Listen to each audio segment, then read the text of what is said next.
Bonsoir à toutes et à tous. Merci de nous rejoindre sur 14 TV Gabon pour notre nouvelle édition d'information. Tout de suite, les titres. Dans le magistère universel, audience générale du Saint-Père du mercredi 29 décembre 2021, face à la peur, avoir le courage de faire confiance.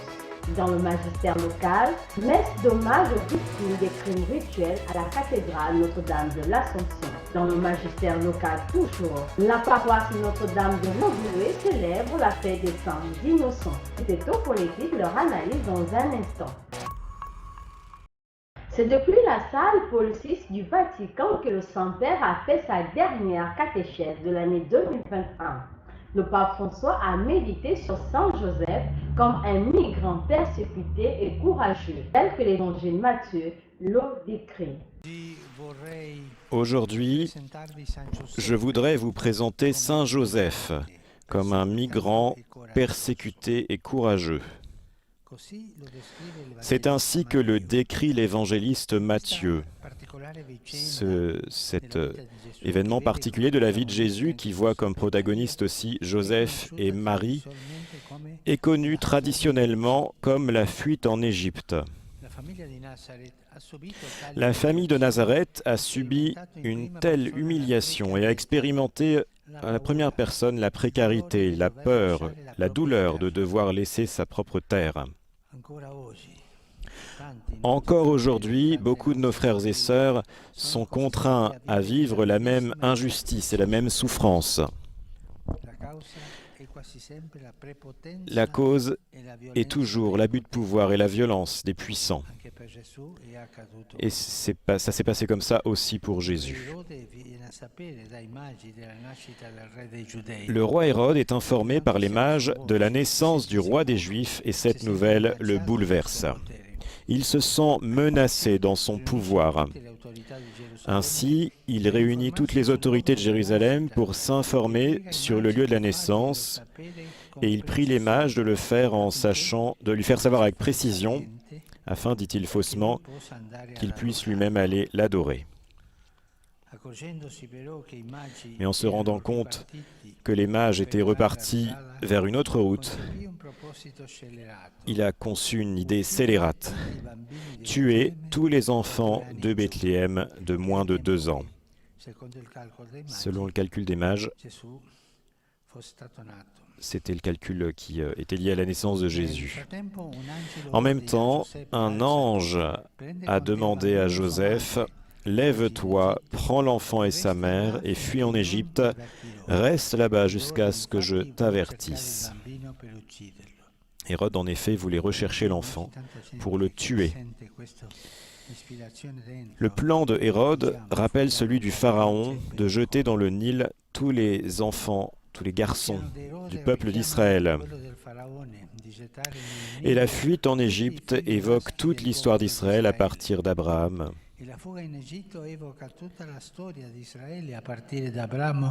Qui est séjourna également jusqu'à Joseph, fils de Jacob, vendu par ses frères, est devenu ensuite chef du pays, et à Moïse, qui a libéré son peuple de l'esclavage des Égyptiens.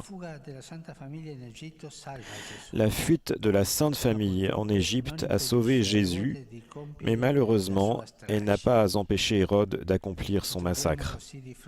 Nous nous trouvons ainsi face à deux personnalités opposées. D'une part, Hérode avec sa férocité, et de l'autre, Joseph avec sa bienveillance et son courage. Hérode veut défendre son propre pouvoir avec une cruauté sans pitié, comme l'attestent aussi les exécutions d'une de ses femmes, de certains de ses enfants et de centaines d'opposants. C'était un homme cruel. Pour résoudre les problèmes, il avait seulement une seule recette: tout mettre dehors. Il est le symbole de tant de tyrans d'hier et d'aujourd'hui. Pour eux, pour ces tyrans, les gens ne comptent pas. Ce qui compte, c'est le pouvoir. Et s'ils ont besoin d'espace de pouvoir, ils mettent les gens dehors. Et ça arrive aujourd'hui. Nous ne devons pas aller dans l'histoire antique, ça arrive aujourd'hui. C'est l'homme qui devient loup pour les autres hommes. L'histoire est pleine de personnalités qui, vivant au crochet de leur peur, cherchent à les vaincre en exerçant de manière despotique le pouvoir et en mettant en acte des propositions inhumaines de violence. Dans le magistère local, c'est hier mardi 28 décembre 2021, en la solennité des Saints Innocents, qu'une messe en hommage aux victimes des crimes rituels a été célébrée à la paroisse cathédrale Notre-Dame de l'Assomption Sainte-Marie par l'abbé Arnaud Sita, curé de la paroisse cathédrale. Ce fut l'occasion pour le célébrant d'inviter les chrétiens à marcher dans la lumière et fuir le péché. Marcher dans la lumière et fuir le péché. Voilà ce que Saint Jean nous demande. Nous serons ainsi en communion les uns avec les autres, revêtirant pour ainsi dire l'innocence, et le sang de Jésus seul nous purifiera de tout péché. Seul, disons-nous bien, le sang de Jésus nous purifie et nous sauve.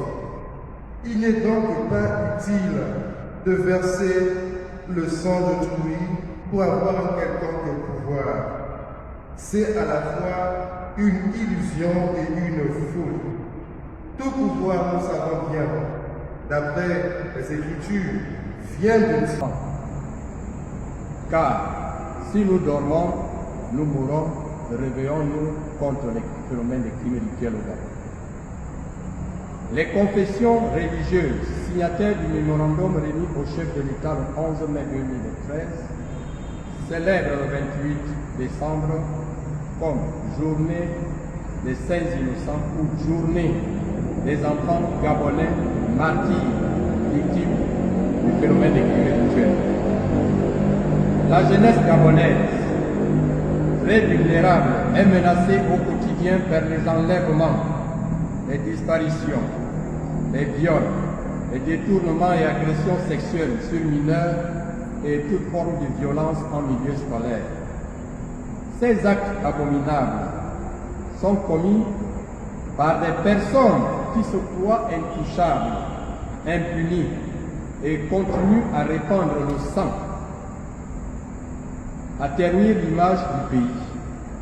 Ensemble, défendons les droits de l'enfant pour que ces actes inhumains soient éradiqués totalement au Gabon.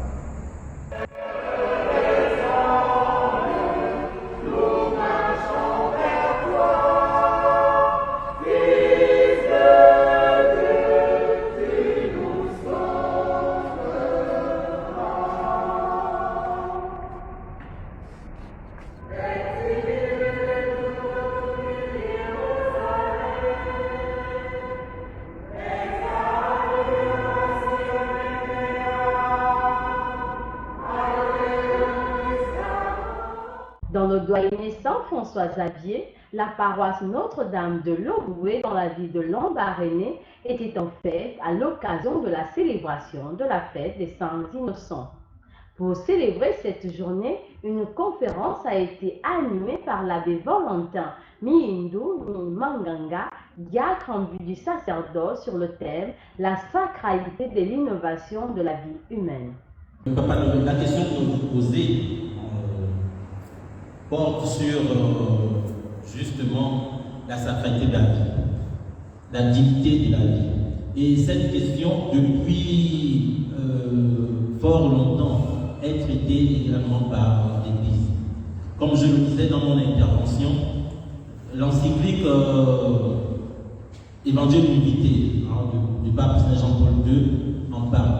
Mais bien avant cette encyclique Évangile d'unité, il y a l'encyclique du pape Paul VI en 1967, Humanité, la vie humaine, qui traite de ces questions. Parce que, effectivement, comme vous le dites, aujourd'hui, il est question d'eugénisme, c'est-à-dire le fait de chercher des caractères meilleurs pour son enfant, ou bien le toucher à l'embryon, le toucher à l'embryon. des questions d'euthanasie même, hein, puisque votre question va même au-delà de ça, des questions d'euthanasie. Que faire face à une personne qui est vraiment là en train d'harmoniser et tout, et puis on dit que, les médecins disent que là il n'y a plus aucun espoir, qu'est-ce qu'il faut faire? Dans tous ces cas, la position que l'Église nous donne, est celle du respect de la vie. Alors, est-ce que nous sommes sûrs que lorsque cet enfant naîtra, il aura toutes ces malformations? Et encore que les malformations ne font pas de cet enfant un être humain moindre que les autres. Il reste et demeure un être humain, alors une créature du Seigneur. Pour cela, on n'a donc pas seulement pour cette Église le droit de toucher à cette vie. Parce que pour ce qui concerne les questions bioéthiques... En vacances en famille depuis le 18 décembre 2021, le séminariste Jean-Pierre Onaona du Grand Séminaire Saint-Augustin de Libreville nous livre ici les grands moments de ses vacances et l'intérêt de peaufiner son mémoire de fin de cycle de philosophie. Il est au micro de Vitalis Kumba. Alors, les vacances sont premièrement un temps de retrouvailles avec la famille. On retrouve ses parents, ses amis, ses connaissances. Mais déjà, il faut penser à la rentrée. Donc, il faut travailler, il faut prendre du temps pour faire des recherches. Et dans mon cas, où moi je rédige un mémoire, je prends beaucoup de temps pour le travail.